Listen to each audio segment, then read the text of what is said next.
안녕하세요. 중앙대학교 병원 응급학과 오재혁입니다. 지금부터 중앙대학교 병원 신입직원 심폐소생술 교육 이론 강의를 시작하겠습니다.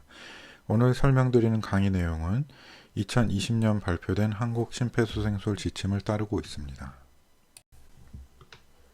오늘 교육은 다음과 같은 순서로 진행하겠습니다. 첫째, 심폐소생술의 필요성과 법적인 측면을 먼저 살펴보고, 둘째, 심정지 환자를 살리기 위한 생존사슬이란 무엇인지 확인한 뒤, 셋째, 생존사슬에 따른 심폐소생술 흐름도를 구조자가 일반인인 경우와 보건의료인인 경우로 나눠 설명드리고, 넷째, 중앙대병원 심폐소생술 팀을 활성화하는 방법에 대해 말씀드리겠으며, 마지막으로 자동 심장 충격기의 사용 방법을 확인하겠습니다. 영화나 드라마를 보다 보면 심폐소생술을 하는 장면을 종종 보셨죠. 그때 가족이나 친구가 심폐소생술을 왜 하는 거야? 라고 물어본다면 무엇이라고 대답하는 것이 맞을까요? 생명 귀중한 거니까. 아니면 글쎄 왜 해야 되지? 라고 반문하실 수도 있겠죠. 그런 질문을 받으셨을 때에는 심폐소생술을 하면 심정지 환자의 생존율이 2배에서 3배 높아지기 때문이야 라고 대답하시면 됩니다. 실제로 병원 밖 심정지 환자 10,000명 정도의 자료를 분석한 결과 심정지 목격자가 심폐소생술을 제공한 경우, 그렇지 않은 경우에 비해 심정지 환자의 생존율이 2배에서 3배 높아지는 것이 확인되었기 때문이죠. 한국에서는 2008년 선의의 응급의료에 대한 면책조항, 즉 선한 사마리아인 조항이 법률로 신설되었습니다. 따라서 일반인이라 하더라도 응급 상황에서 심정지 환자에게 심폐소생술이나 자동심장 충격기의 사용 등 의료 행위를 할 수 있는 법적 근거가 마련되었습니다. 다만 사망에 대한 형사 책임은 면제가 아닌 감면되기 때문에 일부 우려가 있는 것이 사실입니다. 그러나 심정지가 의심되는 환자는 이미 의학적으로 사망한 상태로 간주되기 때문에 일반인이 심폐소생술을 시행하거나 자동심장 충격기를 사용하였으나 회복이 되지 않았을 경우 환자의 사망 원인을 심폐소생술이나 자동심장 충격기의 사용으로 보기 어렵습니다. 따라서 심폐소생술이나 자동심장 충격기를 사용하는 데 있어서 주저하거나 망설일 필요는 없습니다. 생존사슬이란 병원 밖 심정지 환자의 생명을 구하기 위해 꼭 필요한 처치들을 하나의 그림으로 보여주는 것입니다. 심정지가 발생하면 뇌, 심장, 간, 콩팥 등 주요 장기로의 산소 공급이 즉시 차단되기 때문에 신속하게 심정지 상황을 인지하는 것이 중요합니다. 또한 심정지 상황이라고 판단되면 즉시 119에 신고해서 응급의료 체계를 활성화시키고 자동 심장 충격기를 요청해야 합니다. 그리고 심폐소생술을 시작하여 뇌, 심장 등 중요 장기로 산소 공급을 재개해야 하죠. 자동 심장 충격기가 현장에 도착하면 최대한 빠르게 제세동을 전달하여 심실세동 등 치명적인 부정맥으로부터 환자를 소생시키고 소생된 환자는 신속하게 심정지 센터로 이송하여 목표 체온 조절 치료 등 적절한 심정지후 치료를 제공해야 합니다. 이렇게 5가지 처치가 시간 지연 없이 연속적으로 적절하게 제공되었을 때 병원 밖 심정지 환자의 생존율을 극대화할 수 있습니다. 심폐소생술의 순서도는 생존사슬의 핵심 개념에 따라 작성되었습니다. 다만 구조자가 일반인인지 또는 의료 종사자인지에 따라 일부 내용이 다른데요. 첫째, 구조자가 일반인일 경우 환자가 정상 호흡을 하는지 여부만으로 심장정지 여부를 판단하며 의료 종사자일 경우 호흡과 맥박을 동시에 확인해서 심장정지 여부를 판단합니다. 이는 심장정지 상황 또는 심장정지에 임박한 환자의 맥박 촉진은 의료인이라 하더라도 쉽지 않기 때문입니다. 둘째, 구조자가 일반인일 경우 인공호흡 없이 가슴압박만 시행하는 가슴압박 소생술을 시행하며 의료 종사자일 경우 가슴압박과 인공호흡을 30대 2의 비율로 시행하는 심폐소생술을 시행합니다. 이 2가지 차이점 이외에는 동일합니다. 먼저 환자의 반응이 있는지, 즉 의식이 있는지 확인을 하고 반응이 없을 경우 119에 신고하고 자동심장 충격기를 요청합니다. 이후 정상 호흡이 있는지 확인을 해서 환자의 호흡이 불규칙하거나 없을 경우 심장정지 상태로 간주하고 가슴압박 소생술을 시작합니다. 이후 현장에 자동심장 충격기가 도착하면 작동시켜서 제세동을 시행하는 순서를 따릅니다. 구조자가 의료 종사자일 경우 먼저 말씀드린 바와 같이 호흡과 맥박을 동시에 확인한 뒤 심장정지 상태인지 판단하며 이후 가슴압박과 인공호흡을 30대 2의 비율로 시행하는 심폐소생술을 제공합니다. 2020년 심폐소생술 지침에서는 의료 종사자에 의한 성인 병원 밖 심장정지의 기본 소생술 순서에 현장 심폐소생술 시간이 추가되었습니다. 즉, 현장에서 6분간 심폐소생술을 시행하였으나 자발순환 회복이 이루어지지 않을 경우 병원으로 이송을 고려할 수 있으며, 이 시간은 현장에서 전문 소생술을 제공할 수 있을 경우 10분까지 연장될 수 있습니다. 또한 직접 의료지도 의사의 판단에 따라 추가적인 연장도 고려할 수 있습니다. 그리고 작년 2020년 우리 모두에게 큰 고통을 준 코로나19가 심폐소생술 지침에도 영향을 주었습니다. 바로 감염 의심 환자에게 심폐소생술을 할 경우 어떤 부분들을 고려해야 하는지가 기본소생술 순서도의 변화를 초래했죠. 앞에서 살펴본 기본소생술 흐름도에 황색 박스가 추가된 것이 보이시죠? 구조자의 안전을 고려하여 마스크 착용이 포함되었고, 심폐소생술 중에는 우측의 그림과 같이 환자의 얼굴을 천이나 수건으로 덮어서 환자의 호흡기에서 배출될 수 있는 분비물을 차단해야 합니다. 일반인의 경우 감염 위험을 줄이기 위해 인공호흡은 시행하지 않습니다. 마지막으로 심폐소생술을 마친 후 구조자는 국가 방역 수칙에 따라 가능한 빨리 비누와 물로 손을 깨끗이 씻거나 알코올 기반의 손 소독제로 손을 소독하여야 하며 옷을 갈아입을 것을 권장합니다. 만약 환자가 코로나19 확진 환자로 확인된다면 즉시 지역보건당국에 연락하여 코로나19 검사와 자가격리 여부도 확인해야 합니다. 의료 종사자는 코로나 유행 시기에도 가슴압박과 인공호흡을 30대 2로 반복하는 표준 심폐소생술을 시행하도록 권장되므로 공기 전파를 차단할 수 있는 마스크, 일회용 장갑, 일회용 방수성 긴팔 가운, 고글 등을 포함한 개인 보호장구를 착용해야 합니다. 또한 N95 마스크를 착용하면 가슴 압박 중 구조자의 피로도가 증가하고 가슴 압박의 품질이 저하되므로 가능하면 기계식 압박 장치를 사용하거나 필요하면 가슴 압박 구조자의 교대 주기를 2분보다 짧게 단축해야 합니다. 인공호흡은 입 대 입 인공호흡이 아닌 백 마스크를 사용하되 가능하면 헤파 필터를 연결하고 인공호흡을 할 때는 비말 생성을 줄이기 위해 가슴 압박을 멈춰야 합니다. 현장 심폐소생술 시간은 앞에서 살펴본 것과 마찬가지로 6분간 심폐소생술을 제공했음에도 자발순환 회복이 이루어지지 않을 경우 병원으로 이송을 고려할 수 있으며, 현장에서 전문 소생술이 가능할 경우 10분까지 연장할 수 있습니다. 환자를 병원으로 이송할 때는 음압형 구급차 또는 음압이 유지되는 이송 장비를 사용할 것을 권장합니다. 마지막으로 심폐소생술 후에는 국가 방역 수칙에 따라 개인 위생 및 구급차 소독 등 감염 방지를 위한 조치를 시행합니다. 지금부터 흐름도의 각 단계를 조금 더 자세히 설명드리겠습니다. 첫째, 반응 확인을 하기 전에 현장의 안전을 먼저 확인합니다. 예를 들어 화재 현장에서 쓰러진 사람을 발견했다면 심폐소생술 흐름도를 따르기 전에 먼저 환자를 안전한 곳으로 옮겨야 되겠죠. 현장의 안전이 확인된 이후에 환자의 반응, 즉 의식 상태를 확인합니다. 이때는 어깨를 가볍게 두드리면서 동시에 말로 괜찮으세요? 라고 물어봅니다. 환자의 가슴을 두드리거나 밀치거나 머리를 흔드는 등의 동작은 피하는 것이 바람직합니다. 2010년 지침까지는 반응을 확인하면서 호흡 확인을 같이 했었는데요. 도움 요청을 빠르게 하기 위해 호흡 확인은 도움 요청 이후에 시행하는 것으로 2015년 심폐소생술 지침부터 변경되었습니다. 물론 반응이 없는 모든 환자가 심정지 환자는 아닐 수도 있지만 의식저하 환자 역시 119에 도움이 필요한 것은 사실이므로 본 흐름도를 따르시면 되겠습니다. 환자가 쓰러진 곳이 병원 밖이라면 119에 도움 요청을 해야 합니다.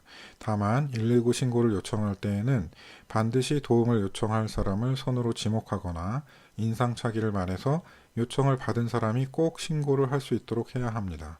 또한 119 신고를 요청하는 것과 별개로 다른 사람에게 주변에 설치된 자동 심장 충격기를 찾아서 가져다 달라고 요청해야 합니다. 119에 신고하면 119가 자동 심장 충격기를 당연히 가지고 오는데요. 그럼에도 불구하고 또 주변에 설치된 자동 심장 충격기를 가져다 달라고 요청하는 이유는 119가 현장에 도착할 때까지 약 5에서 8분의 시간이 소요되므로 현장에 설치된 자동 심장 충격기를 사용해서 더 빠른 시간에 제제동을 시행할 수 있기 때문입니다. 한국은 2007년 응급의료에 관한 법률을 개정하여 특정 장소, 예를 들어 공공시설, 운동시설, 다중이용시설 등에 자동 심장 충격기의 설치를 의무화하였으며 응급의료 제공 어플리케이션을 스마트폰에 설치하시면 주변 어디에 자동 심장 충격기가 설치되어 있는지 검색할 수 있습니다. 만약 중앙대학교 병원 내에서 환자가 쓰러졌는데 119에 신고하면 119 전화교환 상담원이 당황하겠죠. 이때에는 저희 병원의 심정지 대응 프로토콜을 따르시면 됩니다. 먼저 쓰러진 사람이 입원 환자인 경우 손목에 환자 인식표에 DNR 스티커가 붙어 있는지 확인을 합니다. 없다면 심폐소생술 흐름도에 따라 반응 확인을 하고 반응이 없는 경우 주변 사람에게 심폐소생술 팀을 활성화시키고 자동 심장 충격기를 가져다 달라고 요청해야 합니다. 심폐소생술 팀을 활성화시키기 위해서는 평일 및 토요일 주간 근무 시간의 경우 원내 전화에 1119 9번을 누르고 심정지 방송을 요청합니다. 원내 심정지 방송은 CA라고 나오고 그 다음 장소를 호명하는데 쓰러진 사람이 입원 환자일 경우 해당 과가 함께 호명됩니다. 소아의 경우 CA 소아라고 방송이 나옵니다. 방송은 3회 반복됩니다. 만약 교환이 근무하지 않는 공휴일 및 야간 시간대에는 본인이 직접 방송을 해야 합니다. 원내 전화기를 들고 4샵 0별 10샵을 순서대로 누른 뒤 앞서 교환이 방송했던 내용을 3회 복창하고 별을 한번 누른 뒤 전화를 끊으면 됩니다. 이상은 병원 인증평가 필수 항목이기도 하므로 반드시 암기하고 있어야 합니다. 실제로 1년에 한두 번 방송사고가 나는 경우가 있습니다. 중앙대학교 병원은 다음과 같은 위치에 자동 심장 충격기가 설치되어 있습니다. 중앙관은 1층 소화기 센터 옆 내과 외래 앞과 2층 외래 수납 창구 앞에 설치되어 있으며 다정관은 2층 암센터 앞에 설치되어 있습니다. 그 외 응급의료센터에 이동식 자동 심장 충격기가 한 대 있고 지하 1, 2, 3층 주차장에서 중앙관으로 진입하는 엘리베이터 홀에 각 한 대씩 설치가 되어 있습니다. 그 이외의 장소에서는 수동 제재동기를 사용해야 합니다. 2020년 한국 심폐소생술 지침에서는 병원에서 심정지 상황이 발생한 경우 3분 이내에 제재동 처치가 시행될 것을 권고하고 있습니다. 도움 요청을 한 이후에는 호흡과 맥박을 확인합니다. 호흡 확인은 눈으로 환자의 입, 코, 가슴배를 번갈아 쳐다보면서 정상 호흡 운동이 있는지 확인합니다. 심정지 환자의 40% 정도는 아주 느리고 불규칙한 심정지 호흡이 나타날 수 있습니다. 그렇기 때문에 심정지 상황이 아닌 것으로 오인될 가능성이 있는데요. 따라서 규칙적이고 안정적인 호흡이 아닐 경우 심정지로 간주해야 합니다. 맥박은 구조자가 보건 의료인인 경우에만 확인하며 목동맥을 손가락으로 촉지하고 호흡과 동시에 5초 이상 10초 이내로 확인합니다. 심정지 상태로 확인되면 즉시 가슴 압박부터 시작하는 심폐소생술을 제공해야 합니다. 가슴 압박 위치는 가슴뼈의 아래쪽 2분의 1 지점인데 이 부위를 가리키는 정확한 해부학적 구조물이 아직 밝혀지지 못한 관계로 가슴 정가운데를 누르신다고 이해하시면 됩니다. 고품질의 심폐소생술을 위해서는 환자의 가슴을 약 5cm 정도 눌러야 합니다. 이를 위해서는 50kg 중, 즉 500N 정도의 힘이 필요한데요. 당연히 팔의 힘만으로는 5cm를 누를 수 없기 때문에 구조자의 상체 체중을 싣고 가슴을 압박해야 합니다. 따라서 양팔의 팔꿈치는 곧게 펴고 어깨는 가슴 압박 지점의 수직 상방에 위치해야 합니다. 손바닥 전체로 압박을 할 경우 가슴뼈의 너비가 약 4cm 정도밖에 되지 않으므로 어느 한쪽의 갈비뼈, 골절이 초래될 수 있습니다. 따라서 손바닥 중 손꿈치 부위만 가슴뼈에 밀착시키고 손가락은 환자의 가슴에 닿지 않도록 들어 올려야 합니다. 가슴 압박 깊이는 약 5cm를, 압박 속도는 분당 100에서 120회 속도를 유지해야 합니다. 또한 가슴 압박 후에는 가슴을 완전히 이완시켜서 그 다음 가슴 압박 전까지 심장에 혈액이 환류될 수 있도록 해야 합니다. 다만 완전한 가슴 이완을 위해 가슴 압박 시행 중 손꿈치가 환자의 가슴에서 완전히 떨어질 때까지 들어올리는 것은 권장하지 않습니다. 이 경우 가슴 압박 속도가 느려질 수 있고 매번 시행하는 가슴 압박의 위치가 달라질 수 있기 때문에 가슴 압박의 품질이 저하됩니다. 가슴 압박을 중단할 경우 뇌 및 심장 등 주요 장기로 가는 산소량이 즉시 감소되므로 가슴 압박 중단 시간을 10초 이내로 최소화해야 합니다. 또한 제세동 이후 즉시 가슴 압박을 다시 시작해야 합니다. 가슴 압박은 아주 큰 에너지 소모를 초래하므로 가슴 압박이 시작되고 90초만 경과해도 가슴 압박의 품질이 현저히 떨어집니다. 따라서 현장에 구조자가 2명 이상이라면 2분 또는 심폐소생술 5주기마다 한 번씩 가슴 압박을 시행하는 구조자를 교대할 것을 권고합니다. 인공호흡은 보건의료인의 경우에만 시행하도록 권고하고 있으나 사실 호흡부전에 의한 심정지, 예를 들자면 익수, 목맴, 기도폐살 등이 원인인 경우와 소아심정지에서는 초기부터 가슴 압박과 인공호흡을 함께 제공해야 환자의 생존율을 향상시킬 수 있습니다. 그러나 적절한 인공호흡을 하려면 많은 연습이 필요하고 현장에서 인공호흡을 시행하려고 할 때 얼굴 마스크나 적절한 환기 기구가 없을 경우 입 대 입 인공호흡을 해야 하는데 낯선 사람에게 입 대 입 인공호흡을 제공하는 것에 대해 저항감이 있을 수밖에 없으므로 이 경우 가슴 압박 소생술만이라도 제공하도록 권고하고 있습니다. 인공호흡을 하려면 먼저 기도를 개방해야 합니다. 심정지 환자에서는 혀와 상기도 근육이 이완되면서 바로 누운 자세에서 기도가 폐쇄됩니다. 따라서 이마를 누르고 턱을 들어올리는 머리 기울임, 턱 들어올리기 자세를 통해 기도를 개방합니다. 기도를 개방한 뒤 콧구멍을 손가락으로 막고 입 대 입 인공호흡을 2회 시행합니다. 심정지 상태에서는 폐순환도 감소되어 있으므로 정상인과 같이 많은 양의 일회 환기량을 제공할 필요가 없습니다. 따라서 체중 1kg당 약 6에서 7cc 정도의 일회 환기량을 제공하면 되는데 현장에서는 적절한 환기량을 측정할 수 있는 방법이 없으므로 인공호흡을 시행할 때 환자의 가슴이 올라오는 것을 육안으로 확인할 수 있는 정도의 일회 환기량을 제공하도록 합니다. 성인 심정지 환자에게 가슴 압박과 인공호흡을 함께 시행할 경우 가슴 압박과 인공호흡의 비율은 30대 2로 통일되어 있습니다. 심정지 소아의 경우 90% 이상 호흡 부전에 의해 심정지가 발생하므로 인공호흡을 효과적으로 시행하기 위해 2명 이상의 의료인이 가슴 압박과 인공호흡을 나눠 시행할 경우 가슴 압박과 인공호흡의 비율을 15대 2로 달리합니다. 그러나 소아 심폐소생술이라 하더라도 구조자가 1명일 경우 가슴 압박과 인공호흡의 비율은 30대 2로 성인과 동일합니다.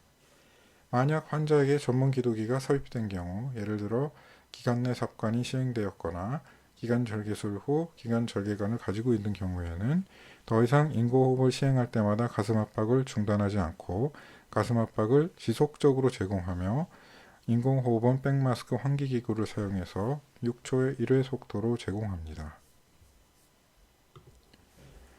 심폐소생술을 지속하다가 현장에 자동심장 충격기가 도착하면 즉시 제세동을 시행합니다. 자동심장 충격기의 사용 방법은 그림의 순서를 따릅니다. 모든 자동심장 충격기는 전원을 켜면 음성으로 그 다음 수행해야 될 동작을 알려줍니다. 따라서 가장 처음 전원을 켭니다. 일부 자동심장 충격기는 케이스를 열면 자동으로 전원이 켜지는 제품도 있습니다. 이후 음성 언어의 지시에 따라 2개의 패드를 환자의 가슴에 부착합니다. 패드를 부착하는 위치는 패드 위에 그려져 있습니다.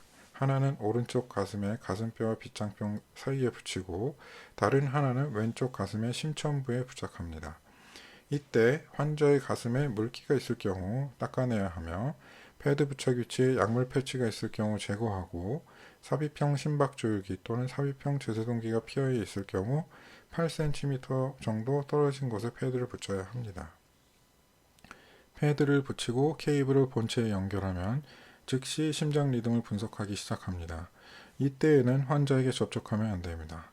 본체에서 분석 진행 중이라는 음성이 나오면 분석이 끝날 때까지 가슴 압박을 중단하고 기다려야 되며 이후 자동심장 충격기가 제세동이 필요하다고 권고하면 충전 후 제세동 버튼을 눌러 제세동을 시행합니다. 자동 심장 충격기에서 전달되는 뇌세동 에너지는 환자와 접촉하고 있는 구조자에게도 전달될 수 있으므로 뇌세동 버튼을 누르기 전에 반드시 모든 사람이 환자에게서 떨어졌는지 주의하도록 합니다.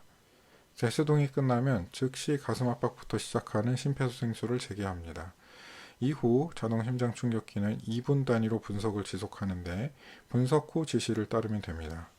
만약 자동 심장 충격기가 리듬을 분석한 뒤 뇌세동이 필요하지 않습니다. 필요하면 심폐소생술을 하세요 라고 알려줄 경우 환자의 반응을 다시 체크한 뒤 정상 호흡이 있고 맥박이 촉시될 경우 자발순환이 된 것으로 판단하며 정상 호흡이 없고 맥박이 촉시되지 않은 경우 심정지 상태로 간주하고 다시 심폐소생술을 시작해야 합니다. 이상으로 중앙대학교 병원 신입직원 심폐소생술 교육 이론 강의를 마치겠습니다. 감사합니다.